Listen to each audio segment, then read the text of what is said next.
show about Jewish books, music, film, and web. I'm Heidi Estrin. The Book of Life is a podcast service of the Feldman Library at Congregation B'nai Israel in Boca Raton, Florida. Additional support comes from the Association of Jewish Libraries. Mark Blevis is a well-known podcasting guru and Kidlit fan. He'll be speaking at the July 2009 convention of the Association of Jewish Libraries. His talk is called How I Learned About Amazing Jewish Books Through Social Media. I caught up with Mark at the Podcasters Across Borders conference in Kingston, Ontario. Mark was one of the conference organizers, so it was especially kind of him to take the time to give me an interview. I met quite a few fellow book nerds in Kingston, so you'll be hearing more interviews from Podcasters Across Borders down the road on the Book of Life. Now let's hear from Mark Blevis.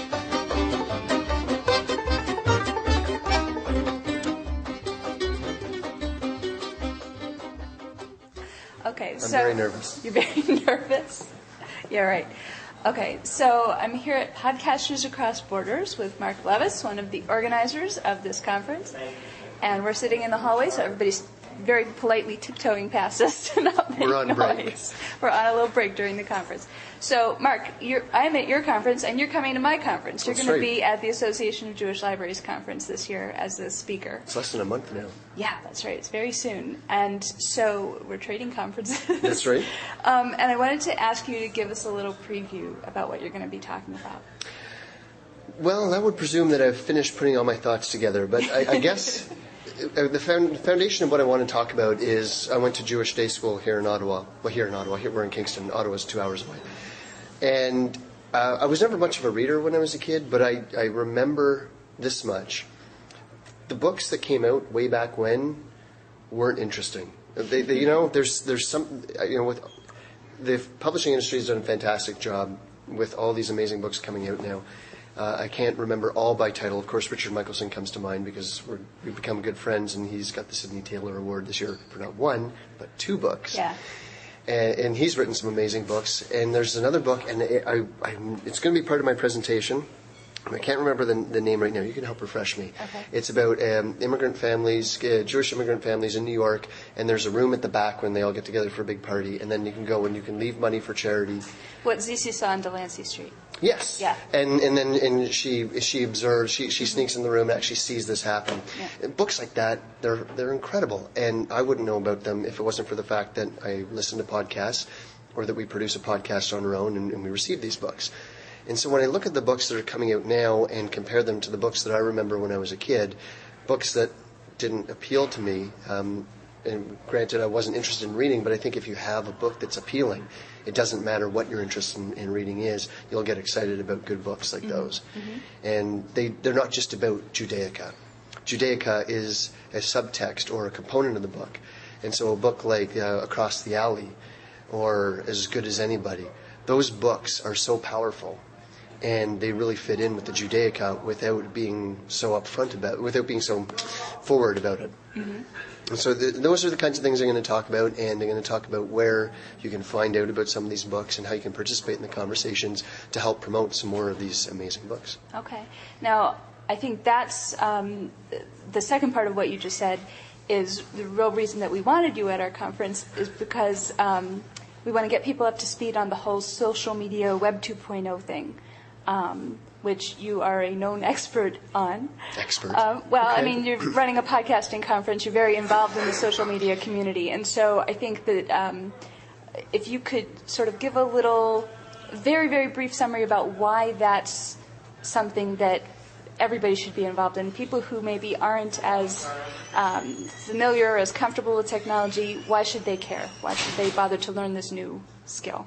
I think the biggest reason is, and I consider myself more passionate than expert, and I think that passion carries more weight than expertise in many cases, because somebody who's passionate will seek out everything that they want to know because they want to know it, whereas an expert seeks it because they're trying to sell something. Okay. And not that there's anything wrong with it. It just, to me, I'm passionate. I do make money off these things, but I'm passionate about it, and so it's just every fiber of my being goes into all these things. I'm going to generalize here, but there's 2 types of community. There's a community based on geography, so where you live and the neighborhood that you're in, the school that you go to, the daycare, the community center, the company that you keep. And then there's interest communities. And interest communities don't have the geographic boundaries that we're limited to in our own neighborhood. So when I think of, for example, in the talk, we're going to be talking about Jewish books and books with Jewish themes. When I think about my own neighborhood, there's very few people in the area that I live in that are seeking out Jewish books or reading Jewish books actively. So in order to be part of that community, I have to look elsewhere. Mm-hmm. And so I look online, and that's a great place to find people all around the world who are passionate about this stuff and immerse themselves in finding new books, reading books, sharing their experiences, and talking openly and earnestly about those books. Now, what you'll find on the web, of course, is very few people will say negative things. There are people who do. Most of the people that I experience and encounter find a good book and they talk about it. If they find a book that they're not particularly interested in, they won't talk about it. Mm-hmm. So really, you want to go where the conversation is and start your own conversations as well in order to raise the awareness. And the social media tools make it possible for people like you and I to connect. Mm-hmm. This is the first time we've met. We've known each other for a year and a half now. You live in Florida. Right. We live in Ottawa. And funny, we're meeting in. Well, I'll actually be in your city. You're not in mine, but the boundaries, and we call this Podcasters Without Borders. We have people here from across the United States and Canada. We have somebody here from Argentina. We have an expat UK who's here as well. And a few years ago, we had somebody from Trinidad and Tobago. Mm. The political and geographic boundaries almost don't mean anything anymore because the web has brought us all together. Mm-hmm. Okay, very cool. And now I also wanted to talk a little bit about your other podcast. You have several, actually, don't you? You still have several? Yeah, I still have several. Done many. Several hobby and several that I produce for other people. But the one that I especially love to listen to is Just One More Book. Yeah, I love that one too. It's so cool. So I wanted to ask you to talk a little bit about that to make sure that everybody is familiar with that, because all librarians should know about this. Thank you. Just One More Book is actually the brainchild of my wife, Andrea Ross. We produce it together. And we do typically 4 shows a week. We call it a thrice weekly podcast because we don't want to be held to the 4 times a week, although we fourth typically... is a bonus. Yeah, 4th is a bonus, but it's a bonus that happens like 90% of the time. We do book talks 3 times a week, and what we'll do is we'll pick a favorite book. I talk about talking about only things that we like or love. So we do book talks 3 times a week. Occasionally one of those shows might be a discussion on a book-related issue, like if you're getting into self-publishing, things that you should consider. If you want to promote your books to blogs, these are things that you should consider. How to pick a book. When you go to the bookstore, how do you actually pick a book you want to buy? So occasionally we do those. So 3 shows a week are the book talks. 1 show a week is an interview. And we've interviewed authors, illustrators, publishers, editors, literacy experts, psychologists, professors, and so the full range of people. And of course, Richard Michelson's been a guest of our show a few times. I only keep bringing up his name because he'll be at the conference too, right. And I'm really excited. We've become friendly, and we've been at his house. We were there in the fall, and we've actually done some video podcasting, by the way. Mm-hmm. People should know that if you're interested in learning how Lane Smith does his artwork, watching our daughters paint with Jared Krasaska, seeing Richard Michelson study and talking about how he put his books together, and how he researches them, mm-hmm. all that stuff. There's a 21-part series called Rock Stars of Reading. 13 are video, 8 are audio, and includes everybody from Jane Yolen and who else did I miss there? Jeff Mack. I better not name too many names because I'll forget some. Start forgetting. But it's a ton of fun. It's a labor of love. We're hardcore passionate about it.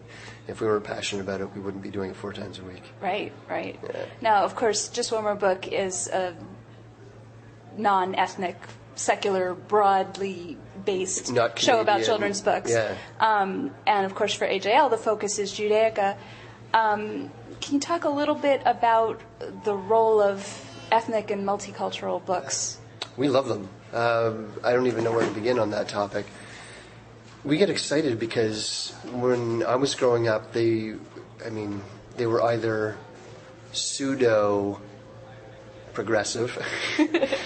Trying to find. Way back when books, had inappropriate terms, or what would now be considered to be politically incorrect terms. Mm-hmm. They would be very in your face about themes or messages, and nowadays you have books that tell stories with an underlying message. This is one of the things I really get excited about. Thomas Wartenberg, who's a professor at Mount Holyoke University, and we were provided a copy of a manuscript for his book on teaching children philosophy through children's books. And we got to blurb that book, so I'm very excited about that. And he talks about all these different books. He uses, don't let they know, we're not Judaica again, but Don't Let the Pigeon Drive the Bus, Wizard of Oz, The Giving Tree, as books that are great examples of teaching philosophy to children. And I think that we live in a time where we're really lucky, because children's books now are story first, message second, but as a result, the message is that much more powerful. It's much more meaningful. Did I answer your question? I'm not sure. Meandered. I think you meandered a little bit into the philosophy, which is also very cool. Oh, but we're talking about ethnicity. And I think, so to tie it back to ethnicity, there are books that are being published right now. Lee and Low Books is a great publishing house. Now, again, we're not talking about Judaica specifically, but they do multicultural books. Their first book was How Baseball Saved Us? Baseball Saved Us, yeah. And they've great books. We did a review of a book, and I want to call it was Bird, which was also by Lee and Low, and it's about an African-American family with a member of their family that dies from a drug issue. And it tells the story from the point of view of the younger brother. And they're tackling issues now. They're tackling ethnicity. There's books about Japanese internment in Canada during the Second World War. There's books about... Oh, I'm drawing a blank. One of the things Andrew and I talk about is... I put you on the spot. Yeah, well, one of the things we talk about, we joke about actually to a certain degree, but there's truth to it, is that we've talked about so many books that we've forgotten a lot of the books. Back when we first started, we weren't receiving as many books. It was easy to remember them all, but now we're coming up on 600 episodes now. Wow.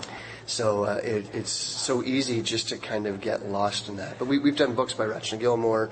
We've done books on Diwali. And Rachna Gilmore does some great books about the Canadian experience in the she's East Indian community. And what else have we talked about? Lots of them. One of the great things about the way Just One Book is organized is it's categorized by book theme. So if there's a particular cultural theme that you want to hear more about, you can actually click in the category that you want to know more about, and it'll list all the books that we've reviewed. Cool. Is there anything else that I should ask you that I didn't think of? Or anything else that you want Judaica librarians to know about, either about your show or about social media? You know what? I'm on a question thing, curiosity thing. Okay. I did my session earlier today on curiosity and asking questions, and so what I don't want to at this point start sharing more ideas. Okay. Yeah. What question do you have for our crowd? Well, then? what question? Oh, not now. Okay, yeah. I was going to say what questions did I have, but what question do I have?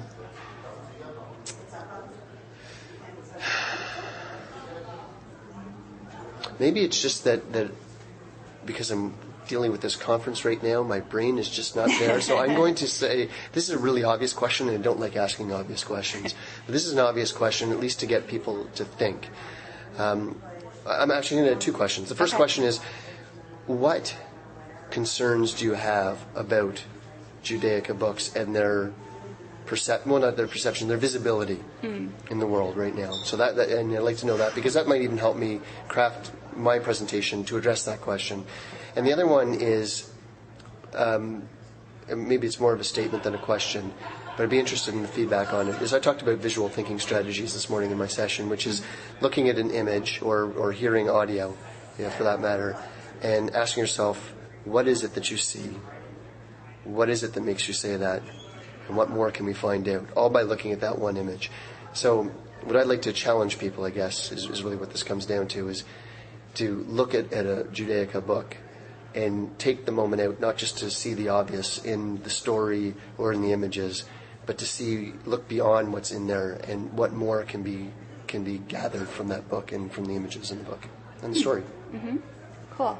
And I just wanted to point out that three-part question that you just asked about visual literacy, I remember that was part of the Rockstars of Reading video you did at the Eric Carle Museum, which I would certainly urge people to watch. Yeah, Nick Clark introduced me to that whole concept. It's something that they've ingrained in their education programs at the Eric Carle Museum. Right, Eric Carle Museum of Picture Book Art, for anybody who doesn't know. So if people want to respond to your question about their thoughts on the visibility of Jewish children's books, how should they get in touch with you before the conference? Well, I would direct them to just one more book, but that'll put a flood of emails potentially into Andrea's hands. So if they can contact me directly using my own email address, markblevis@gmail.com. And that's Blevis. Cool. Thank you very much, Heidi. Thank you. All right.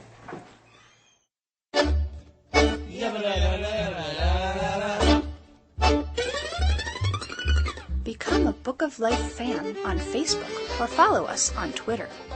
Email us at bookoflifepodcast@gmail.com and listen to the latest episode by phone at 916-313-3820. And of course, find links to everything at bookoflifepodcast.com.